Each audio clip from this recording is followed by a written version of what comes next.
শরীরে অ্যালার্জি হয়ে ফুলে যাওয়া, লাল হয়ে যাওয়া এবং ব্যথা করা এটিকে স্কিন অ্যালার্জি বলে। এর ঘরোয়া উপায়ে যতটা সম্ভব প্রাথমিক স্বস্তি পাওয়া যেতে পারে, তবে যদি পরিস্থিতি অত্যন্ত গুরুতর হয় চিকিৎসকের পরামর্শ নেওয়া অত্যন্ত জরুরি।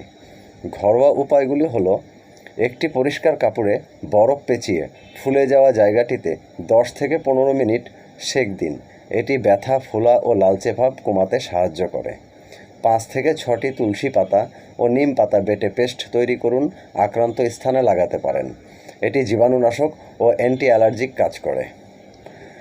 1 চামচ কাঁচা দুধে সামান্য হলুদ মিশিয়ে আক্রান্ত স্থানে লাগাতে পারেন। হলুদে অ্যান্টি ইনফ্ল্যামেটরি গুণ রয়েছে।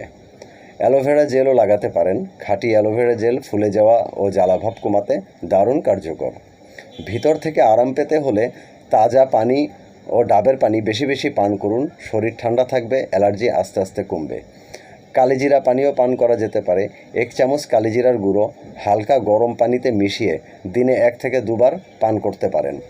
তুলসী পাতা ফুটিয়ে চা বানিয়ে 1 থেকে 2 বার খেলে অ্যালার্জি প্রতিরোধ ক্ষমতা বাড়ে। কিছু সতর্কতা: দুধজাত খাবার, চিংড়ি, ডিম, অতিরিক্ত ঝাল এগুলো অ্যালার্জি বাড়াতে পারে, তাই এড়িয়ে চলুন। দেহে নতুন কোনো ক্রিম, তেল, প্রসাধনী ইত্যাদি ব্যবহার থেকে আপাতত বিরত থাকুন। কখন চিকিৎসকের কাছে যাবেন?